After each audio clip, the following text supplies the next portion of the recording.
Back to that Kevin Show with Kevin McCullough. Back from Times Square. Glad to have you with us. Kimberly Fletcher is my guest. She is the founder of Moms for Action and Moms for America and Moms for America Action, the policy side and the politically active side. And she is crisscrossing the country, mother of 8. She's busy. She's got her life to live. Kimberly, this last week, and I was aware of this from a couple of different sources in advance, but Fairfax County they're just coming down and they're saying, we don't even care if it's state law. We're going to defy the parents in our district. We're not going to give them the opportunity to opt out. We're not going to let them object. We're going to basically hold their kids hostage, even though the state law has changed and all of the guiding, overarching, governing authorities say they can't do it. And yet this principal and administration is saying that they're going to do it anyway.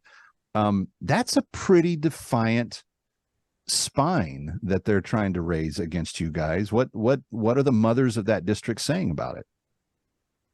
So they're obviously very upset. And the first thing they wanted to do was figure out what they can do about it. So they reached out to us, and we have different legal actions that we can take.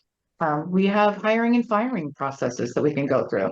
So the first thing we have to do is we have to go to that Fairfax School Board, and we have to identify who is going to be protecting parental rights and putting the quality education of children before their politics.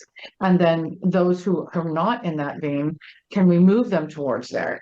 And if we can't, then they need to be replaced. So that's the first objective. And here's one of the things about these laws that I always tell people: you need to start with the Constitution, you need to consider unintended consequences, and then you need to determine how are you going to enforce it.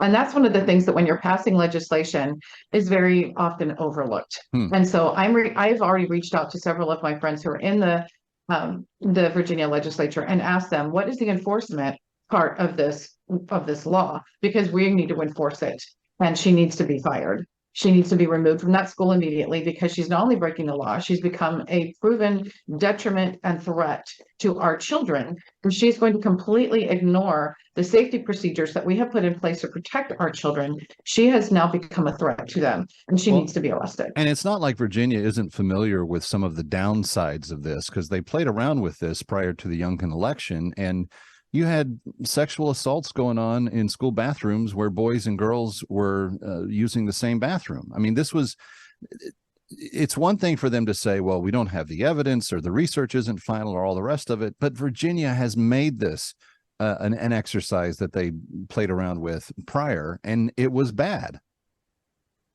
They have purposely ignored the claims that parents have made. And I wish I could say that it's an isolated incident, but as you know, it's everywhere. This is happening in Florida and Texas, where we've worked hard to pass laws, and school districts, principals, sometimes teachers are just saying, yeah, whatever, we're just going to do whatever we want. And it goes beyond the principal. We need to make sure that we know what's actually happening in our children's classroom. And despite what the school district will tell you, or the school will tell you, you have every right to monitor that classroom. You have every right to go in and look at the books in the school. Just go to the office, respectfully sign in, get a badge. And one of the things they'll tell you is, well, we don't have the staff to be able to accompany you and escort you through the school and the classroom. I'm a parent. If my child is in here, I can handle walking through the halls myself. And I think that we need, as parents, need to realize that we have got to take back control of our children's education. And if that means pulling them out of school, okay. If that means leaving them in school, we need to protect them. We just stand up and be an advocate for them. Know what your children are learning in the classroom, and make sure that the teacher is following the law as well as the principal. Okay, there's people listening right now that are saying, you're speaking my language. I'm struggling with this in my school district, and you guys probably don't even know about our school district yet because of all these other high-profile cases. How do people access Moms for America, and specifically help in this way with you guys? They can come to momsforamerica.us. You go to the top menu bar and click on Empower Moms. The information is there. Call or email us directly. If you are having a problem legally, or you have the CPS is at your door, or you're being silenced, we can help you with all of those things. We have a series of legal firms that we use, and many of them do pro bono cases. So if you just start with momsforamerica.us, call us, email us, we're there to help you. That is fantastic. Momsforamerica.us, not com. Make note of that, momsforamerica.us, and then click the Empower Moms tab at the top.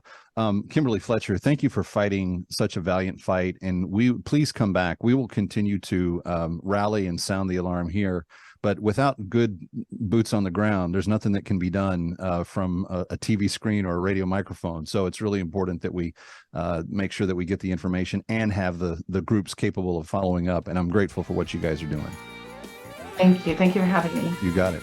Kevin McCullough coming right back from New York. Don't go away. Ready or not, he'll be right back. That Kevin